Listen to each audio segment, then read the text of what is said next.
show you guys the operation of the 1870 Gatling gun here.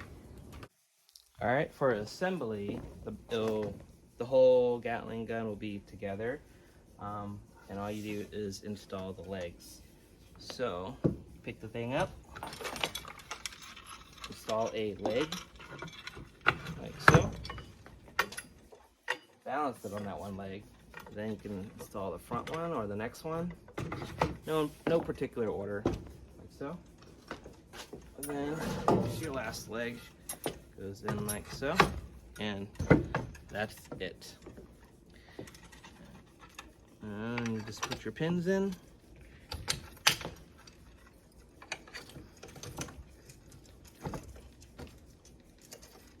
Yeah, finagle it a little bit to get the pin, and then this last one.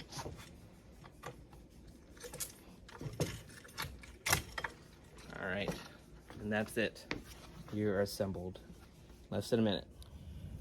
All right, for the instructions and operation of the 1870s replica Gatling gun, and first thing is you want to load your green gas. So this is the ATS's green gas. The reason why I want to use this one is because it has threads in the front.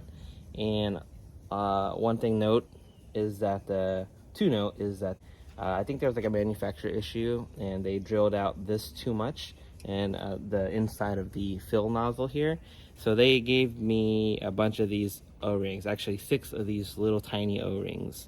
And this is kind of what you have to have on this nozzle to depress in there properly. So you're gonna take your green gas, push it in all the way, push forward, and turn clockwise until it stops, just like that. Don't do it too tight, just enough until you start hearing the gas go through the system. So second, you want to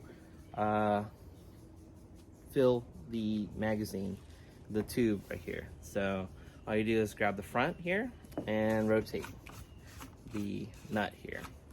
This is an extension to the original nut, and there's the BB follower. Don't drop this on the ground. If you get dust on it, then it will you'll get dust in the gun. So just hang on to it, or just put it in your back pocket, front pocket, and you can fill your BBs in there. You don't want to fill it too much. There's actually a window right here for you to see how much BBs you want to put in. Don't go past this, and if you do, just kind of dump it out like so, and then put your follower back in.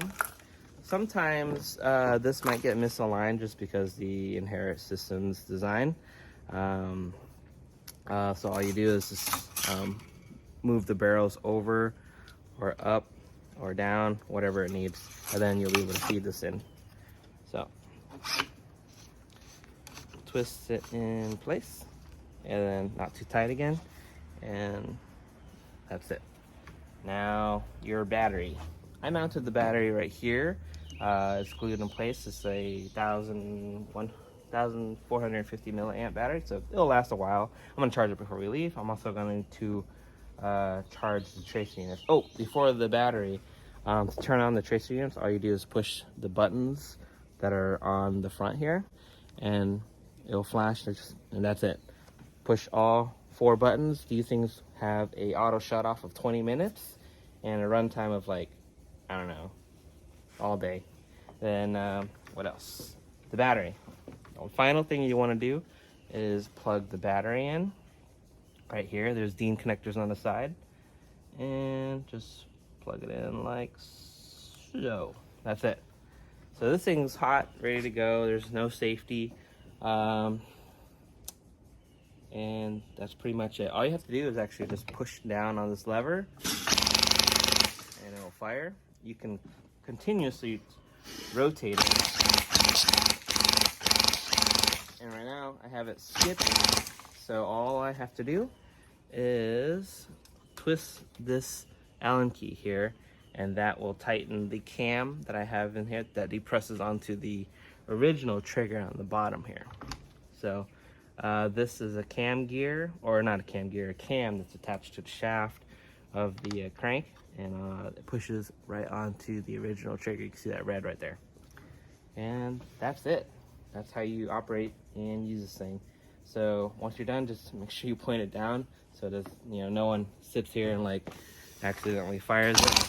So that's it. All right, for disassembly, all you want to do is to start by unplugging the battery, taking your foam magazine and placing that in the box. For the tripod, let's look down a little bit. There are these pins here, and you just remove all 3 of the pins, like that. And this one right here. I bent the pins so they kind of stay in a little bit better. And if you wanted to always keep the pins in, just bend them all the way if you wanted to. And just tilt it over, take one leg off, place that aside, tilt it back, take the front leg off. Then you can pick up the whole thing. You can grab it anywhere, this angle iron, and pull that leg off. So this thing can actually be used just on the base alone. Just you can place it on a box or whatever, or you can use the tripod. So, and that's it. That's how you take it apart. So I'm gonna shoot it a little bit. Kind of sporadically sprays all over the place, but it looks pretty cool. So all you have to do is push down. Oh, gotta turn on the battery or plug in the battery. Push down.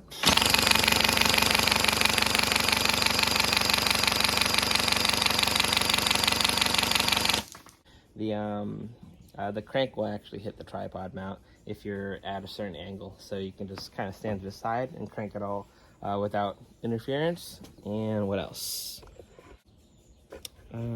Let's look at the front when it fires, because that's really cool. So you can see this thing spews out a tremendous amount of gas when it fires. It's not a gas efficient at all, but that's a good thing for the Spitfire tracer units. And it looks, when it's a full can of gas, a lot of gas come out. So I'm pretty much almost out of this cat. Actually, this is, yeah, the gas sounds kind of empty now.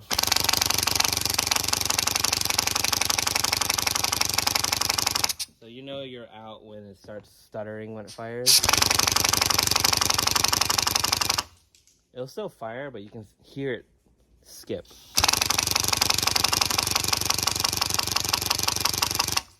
So yeah, and that's pretty much it for the operation of the Gatling gun.